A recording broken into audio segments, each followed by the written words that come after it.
हरे कृष्णा। काफ़ी लोग भक्तों प्रश्न करते हैं कि हमें कौन सी भगवत गीता पढ़नी चाहिए, है ना। बहुत सारी भगवत गीता आप देखेंगे समाज में है, बहुत सारे उसके टीकाकार भी हैं। तो क्या सही है क्या गलत है, उसके लिए भगवान ने भगवत गीता में एक सुंदर श्लोक बताया हमें। अध्याय 3 श्लोक संख्या 31 में भगवान बता रहे हैं, ये मे मदम इदम नित्यम अनुतिष्ठन्ति मानवः श्रद्धावंतो अनुसूयन्तो मुच्यन्ते ते अपि कर्म भी। भगवान बताते हैं कि जो व्यक्ति मेरे आदेशों के अनुसार अपना कर्तव्य करते रहते हैं और ईर्ष्या रहित होकर इस उपदेश का श्रद्धापूर्वक पालन करते हैं, वे सकाम कर्मों के बंधन से मुक्त हो जाते हैं। भगवान बता रहे हैं कि जो उनमें श्रद्धा रखते हैं, उनके उपदेशों का पालन करते हैं, वो सकाम कर्म के बंधन से मुक्त हो जाते हैं। तो भगवत गीता भगवान का उपदेश है और भगवान का उपदेश समस्त वैदिक इतिहास का सार है। आज तक जितने भी वेद शास्त्र पुराण लिखे गए, सबका सार क्या है? श्रीमद् भगवत गीता। और ये श्रीमद् भगवत गीता पढ़कर सुनकर हम कर्म बंधन से मुक्त हो सकते हैं।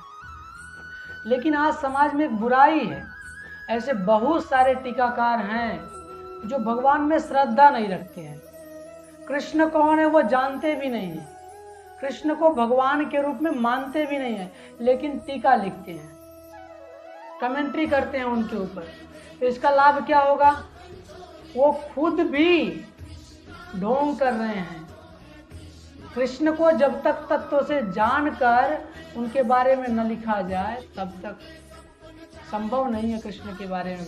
जन्म कर्म च मे दिव्यम यो वेत्ति तत्वतः। भगवान बताते हैं मेरा जन्म कर्म दिव्य है और समझने पर ही मुक्ति सुलभ है। लेकिन कुछ टीकाकार ऐसे हैं जो बाहर से दिखावा तो करते हैं कि मैं टीका लिख रहा हूँ, ये सत्य है, ये सबसे सर्वश्रेष्ठ है। लेकिन भगवान क्या बताते हैं? भगवान बताते हैं भक्त्या माम अभिजानन्ति, मेरे भक्त ही मुझे जानते हैं। तो भक्तों, कभी भी हम किसी की टीका पढ़ने का प्रयास कर रहे हैं तो ध्यान देना चाहिए जिस व्यक्ति ने टीका लिखी है उनके जीवन में आचरण कितना है इस टीका का, शास्त्र का। क्या वो परंपरा से वो सार आ रहा है? जो तात्पर्य जो व्याख्या की गई है वो परंपरा से है? क्या वो व्यक्ति भगवान में श्रद्धा भी रखते हैं? अगर नहीं तो ऐसे व्यक्तियों की टीकाओं को ध्यान भी नहीं देना चाहिए। हमारे श्रील प्रभुपाद जी ने जो टीका लिखी है वो गुरु परंपरा प्रदत्त है। आप भगवत गीता पढ़ सकते हैं, उसमें गुरु परंपरा, भगवान कृष्ण ने ब्रह्मा को जो ज्ञान दिया, ब्रह्मा जी ने जिस प्रकार ज्ञान दिया, वो परंपरा श्री चैतन्य महाप्रभु से रूप सनातन इन सारे गोस्वामियों से होते हुए श्रील भक्ति सिद्धांत महाराज, उसके बाद श्रील प्रभुपाद जी ने हमें दिया है। ये परंपरा से आ रही है। क्यों ऐसा हुआ है?